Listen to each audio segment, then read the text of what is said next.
Assalamualaikum warahmatullahi wabarakatuh.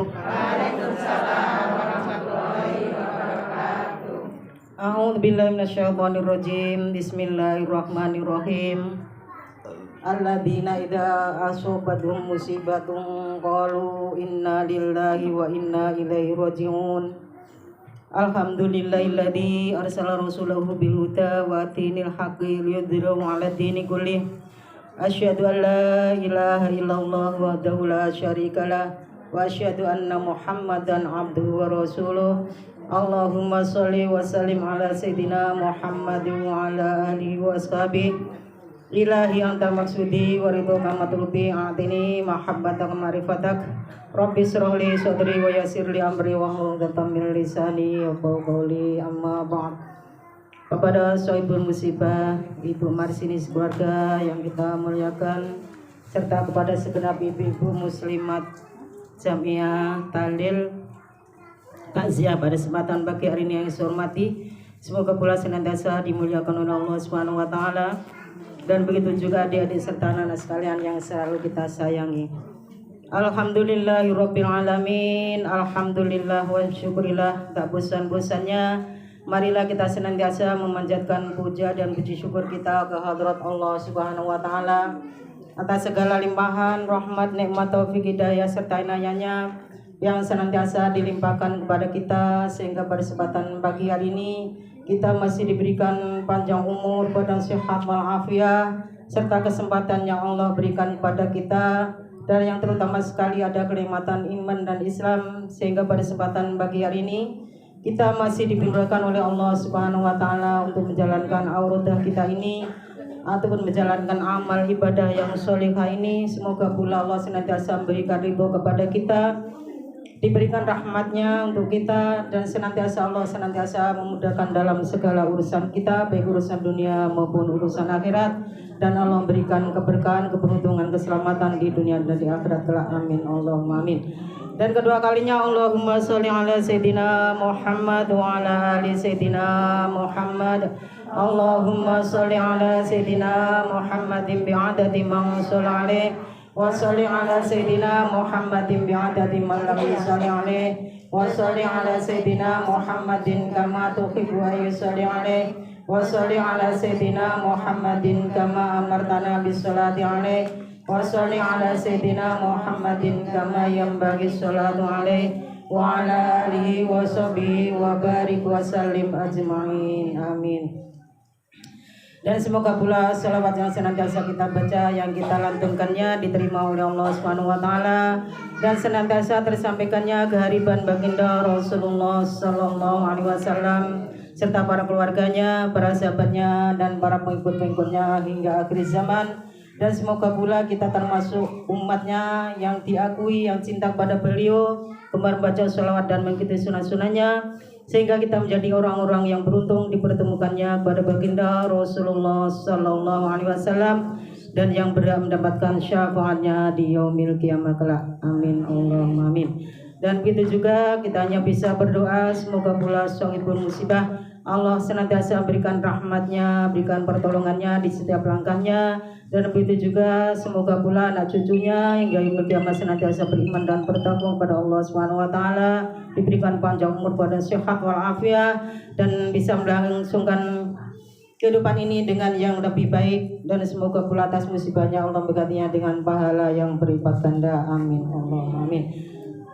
Dan ibu-ibu yang saya hormati, sebelum kita lanjutkan ya Bu ya, saya menyampaikan pada ibu sekalian bahwa ketika ada orang yang sakit, diberikan sakit oleh Allah Subhanahu wa taala, itu adalah sebagai rahmat dari Allah Subhanahu wa taala bila mana diberikan sakit ya Bu ya. Tapi kebanyakan kita ketika diberikan sakit oleh Allah Subhanahu wa taala buru-buru ditolaknya dengan minum obat, dengan berobat langsung ke dokter dan lain sebagainya. Padahal itu rahmat dari Allah Subhanahu wa taala. Nah, dan pada suatu saat penyakit panas itu datang kepada seorang mukmin. Nah, jadi datang ke diri kita, orang yang mukmin, kita mukmin Bu. Nah, insya Allah kita mukmin, kita beriman ya Bu ya, beriman toh Bu. Nah, jadi datang kepada jiwa yang mukmin. Wahai, lalu jiwanya itu bertanya kepada penyakit tadi. Wahai penyakit, kenapa kamu datang kepada orang mukmin? Lalu dijawab, wahai jiwa yang baik, kamu tadinya itu bersih, kamu tadinya tidak ada dosa, lalu berbuat dosa, berbuat salah, maka aku datang untuk membersihkannya. Itu baru katanya penyakit panas. Jadi lalu jiwa tersebut berkata bahwa datanglah, kalau begitu datanglah kemari, datanglah ke sini untuk membersihkannya. Jadi diterima, jiwa kita itu menerima kalau ketika kita itu diberikan sakit panas oleh Allah Subhanahu wa taala, karena sakit itu akan membersihkan dosanya. Jadi ketika kita berbuat dosa lalu diberikan sakit oleh Allah Subhanahu wa taala, itu adalah rahmat dari Allah Subhanahu wa taala. Jadi jangan buru-buru itu tolak ya Bu ya. Bila mana sakit itu datang, kita bersabar karena itu adalah rahmat dari Allah Subhanahu wa taala, akan berikan ampunan kepada kita karena kita mau telah berbuat dosa. Ya Bu ya. Jadi jangan buru-buru itu tolak. Jadi dirasakan dulu sakitnya. Oh iya, aku telah berbuat dosa. Jadi Allah mengingatkan kepada saya. Saya diingatkan oleh Allah Subhanahu wa taala. Ya Bu ya. Sampai 3 hari biasanya itu. Nanti kalau udah 3 hari baru berobat ya Bu ya. Sabar Bu. 3 hari pokoknya, sampai 3 hari. Setelah 3 hari baru berobat ya Bu. Berobat sih lah mana tahu mari. Siapa tahu mari. Di kopi ambil banyu adem ya Bu ya, adus. Karena penyakit panas itu datangnya dari neraka Bu. Jadi panasnya itu datang ke dalam diri kita. Jadi datangnya itu tadinya dari neraka Bu. Jadi untuk mengingatkan kita ketika kita telah berbuat dosa. Jadi kita inginkan ketika kita diberikan sakit panas oleh Allah Subhanahu wa taala, ya Allah aku mau didosa apa, aku disalah apa kok dielingno. Ya Bu ya, dihitung-hitung dosa kita, kesalahan kita. Dan ada suatu hadis lagi yang diriwayatkan dari Nabi Muhammad SAW. Ketika orang yang sakit itu, rintihan orang yang sakit dicatat sebagai tasbih, jeritannya dicatat sebagai tahlil, nafasnya dicatat sebagai tasbih, tidurnya dicatat sebagai ibadah, dan bergesernya dari arah kiri ke arah kanan dan sebaliknya itu dicatat sebagai jihad di jalan Allah Subhanahu wa taala. Enak toh Bu orang sakit?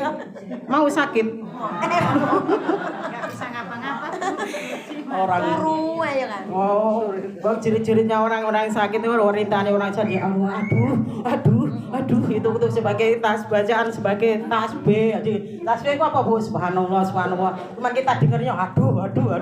Padahal bacaannya itu subhanallah.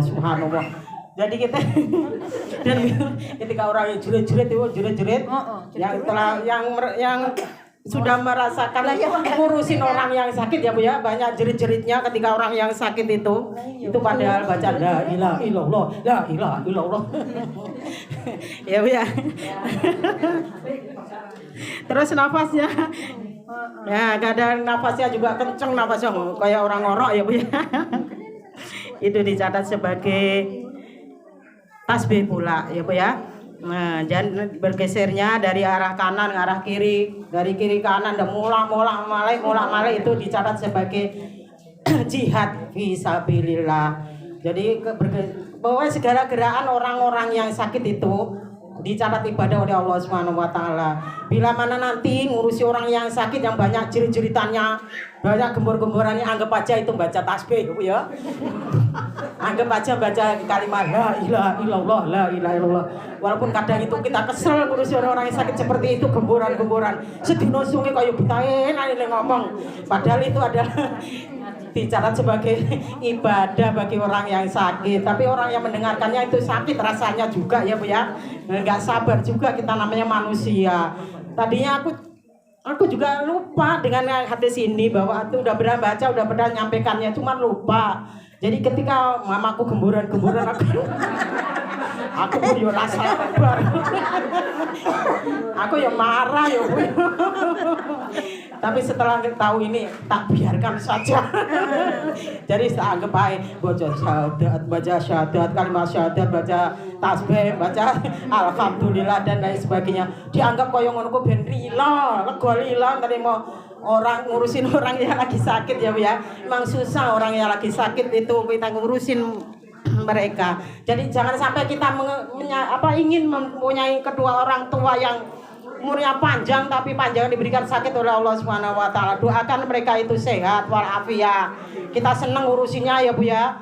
Diberikan panjang oleh Allah Subhanahu wa taala umurnya orang tua kita, kedua orang tua kita. Tapi diberikan sakit oleh Allah Subhanahu wa taala. Apa rasa sakit, apa rasa ake. Kasihan enggak Bu? Kasihan lihatnya orang yang sakit itu. Kita udah kasihan tapi kita nggak sabar juga. Gitu kadang dia mengharapkan urusi orang ibumu, urusi ibumu. Ya orang ngurusin ibu kalau memang lagi sehat nggak apa-apa. Tapi ketika sakit itu nggak ada yang sabar. Ya Bu ya. Itu yang merasakan, yang sudah merasakan itu tahu rasanya orang ngurusin orang yang sakit. Padahal mereka itu sakitnya juga mendapatkan rahmat dari Allah Subhanahu wa taala. Pengen diberikan ampunan oleh Allah Subhanahu wa taala. Jadi ketika kita itu diberikan sakit oleh Allah Subhanahu wa taala, pokoknya sakit apa saja. Entah itu badan kita sakit, kehidupan kita yang sulit dan lain sebagainya. Kita kembalikan pada Allah Subhanahu wa taala. Mungkin Gusti Allah akan memberikan ampunan kepada kita, akan berikan rahmat kepada kita. Karena Allah sayang kepada kita, jadi kita selalu diingatkan ya Bu ya. Nah, jadi badan kita sehat walafiat terus. Tapi kehidupannya susah, rezeki golek golek rezeki juga susah. Jualan ra laku-laku. Sawitnya wae sithik-sithik dan lain sebagainya. Itu juga itu rahmat dari Allah Subhanahu wa taala juga, karena ingin memberikan pahala kepada orang yang diberikan oleh Allah Subhanahu wa taala, akan diberikan ampunan oleh Allah Subhanahu wa taala.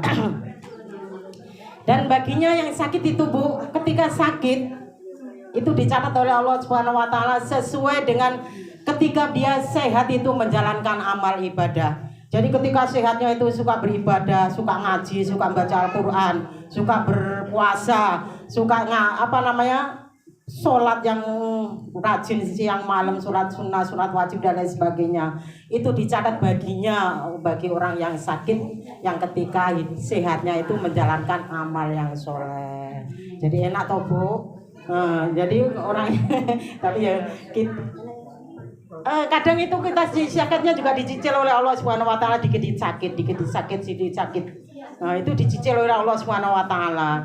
Jadi kalau udah lama nggak pernah sakit itu, nanti tahu-tahu sakit itu lama nggak sembuh-sembuh ya Bu ya.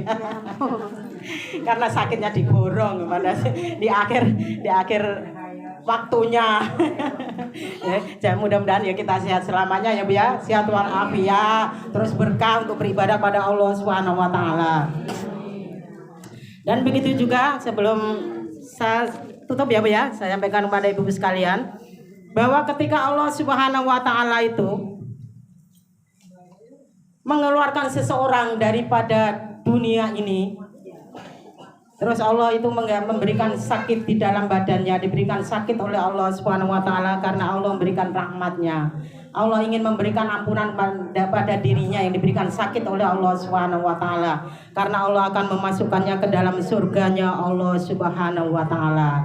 Nah, dan bila mana ketika dosanya itu masih ada sisa dalam dirinya, ketika sakaratul maut diberikan susah oleh Allah Subhanahu wa taala.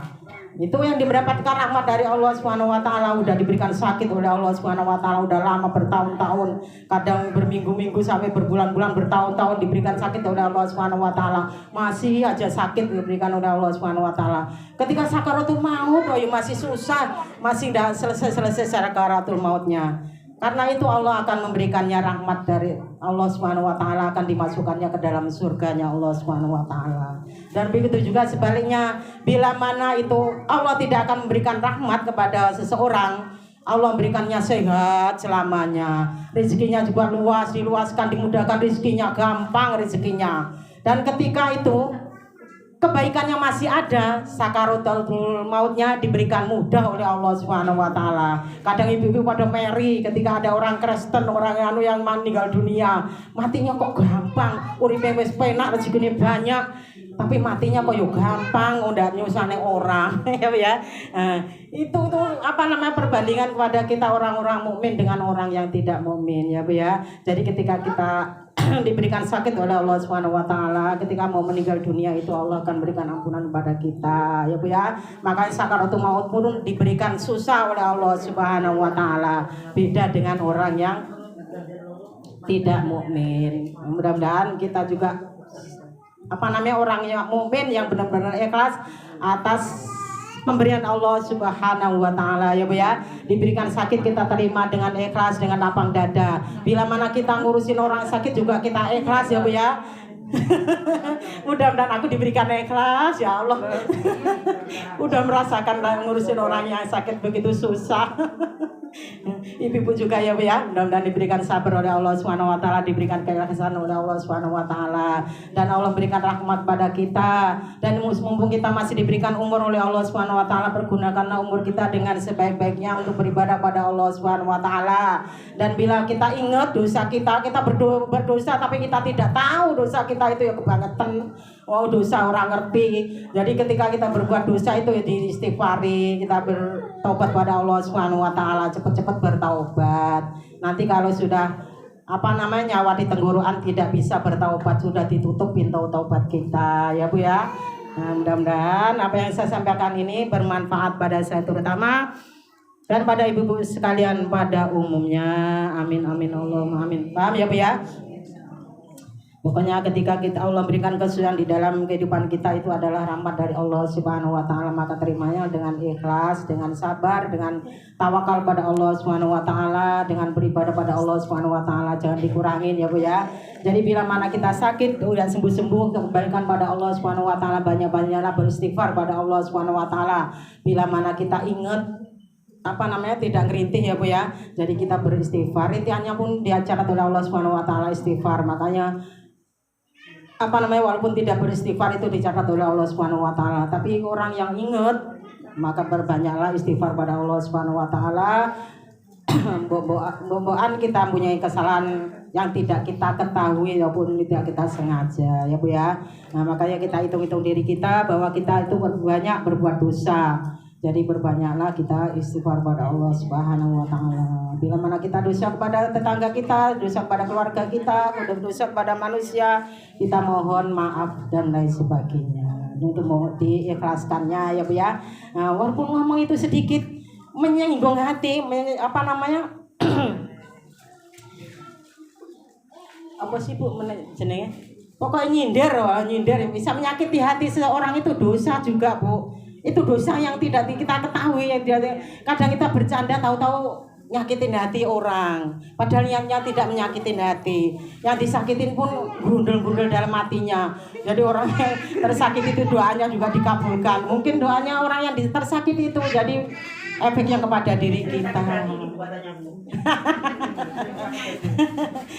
Nggak sengaja, dosa nggak sengaja ya Bu ya. Jadi kita menyakitin, makanya kalau ngomong juga hati-hati, jangan sampai kita menyinggung perasaan seseorang ataupun sengaja biar hatinya sakit dan lain sebagainya ya Bu ya. Nah, jadi itu juga dicatat dosa oleh Allah Subhanahu wa taala, yang sulit kita mendapatkan ampunan dari Allah Subhanahu wa taala kalau itu disengaja. Kalau tidak disengaja, Allah juga berikan ampunan kepada kita. Mudah-mudahan Allah berikan ampunan kepada kita atas kesalahan dosa-dosa kita yang telah kita lakukan, dan semoga pula senantiasa istiqomah dalam menjalankan amal yang sholihah. Amin amin Allahumma amin. Dan mari